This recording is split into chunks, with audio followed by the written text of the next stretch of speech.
जहां सिद्धांतों की कीमत लगने लगे वहां राजनीति नहीं चलती, वहां व्यापारियों का व्यापार और दलालों का बाजार सजता है।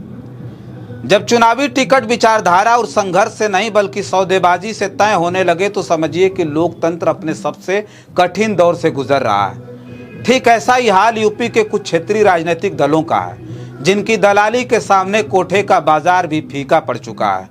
2027 विधानसभा चुनाव से ठीक पहले बाजार सजाए बैठे ओम प्रकाश राजभर, डॉक्टर संजय निषाद और अनुप्रिया पटेल सहित सभी क्षेत्रीय दलों की रेट लिस्ट यूपी के चुनावी बाजार में वायरल हो गई, जिस पर विस्तार पूर्वक आज चर्चा करेंगे।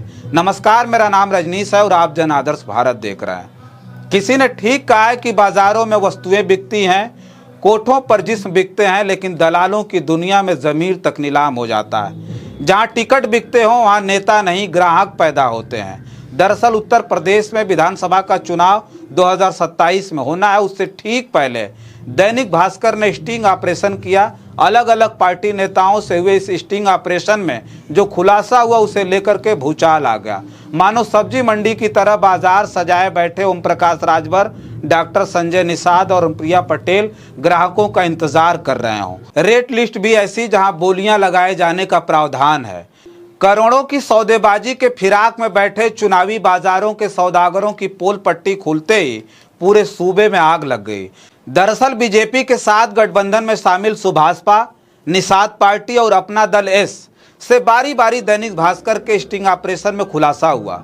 सबसे पहले निषाद पार्टी के मुखिया डॉक्टर संजय निषाद के साले रविंद्र मणि निषाद, जो यूपी के चुनाव प्रभारी हैं, उनसे बातचीत में विधायकी का टिकट 5 करोड़ में बिकने की बात कही गई।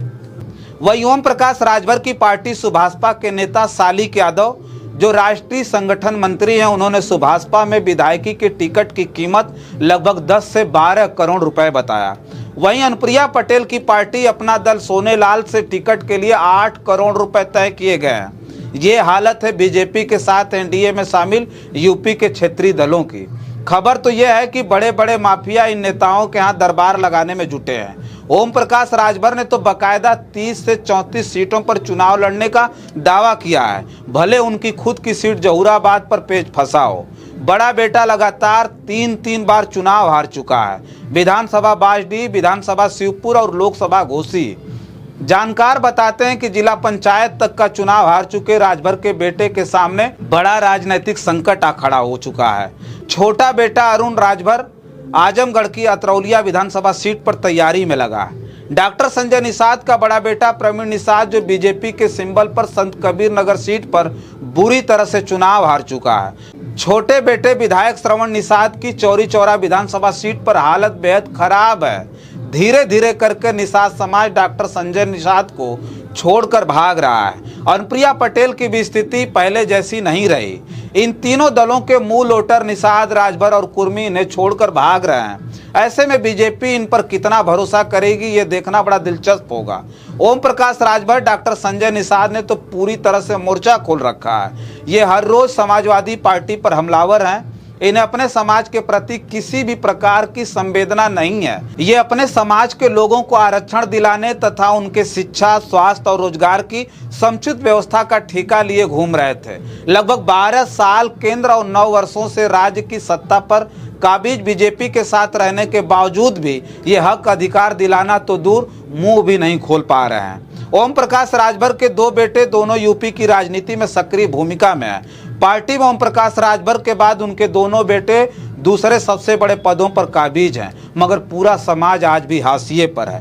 दूसरी तरफ डॉक्टर संजय निषाद के 3 बेटे तीनों सक्रिय राजनीति में हैं। मंचों पर चढ़कर निषाद, केवट, मल्लाह, बिन समाज के लिए आंसू बहाने वाले डॉक्टर संजय निषाद को इस बात का आभास हो चुका है कि समाज इस बार झांसे में नहीं आने वाला है। कुछ यही हाल अपना दल एस की मुखिया अनुप्रिया पटेल का भी हो गया है। लोकसभा चुनाव में जैसे तैसे जीत दर्ज करने वाली मिनिस्टर मैडम को आभास बहुत ठीक से हो चुका है कि आने वाला समय कुछ ठीक नहीं है। खबर तो ये भी है कि भाजपा पहले की तरह उन्हें भाव भी नहीं दे रही है, यानी वो सम्मान नहीं रह गया जिसकी कल्पना कर अनुप्रिया पटेल ने पिता की वैचारिक विरासत को बीजेपी और आरएसएस के सामने बेच दिया था। इतना कुछ होने के बावजूद भी लोग हैरत में हैं कि इन क्षेत्रीय दलों की हिम्मत देखिए कि ये टिकट किस तरह से ऊंचे दामों पर बेचकर धन उगाही कर रहे हैं। तो फिलहाल इस वीडियो में इतना ही। बहुत सारी खबरें लेकर के आपके बीच में हाजिर होंगे। बने रहें जनादर्श भारत के साथ और हमें दें इजाजत। नमस्कार।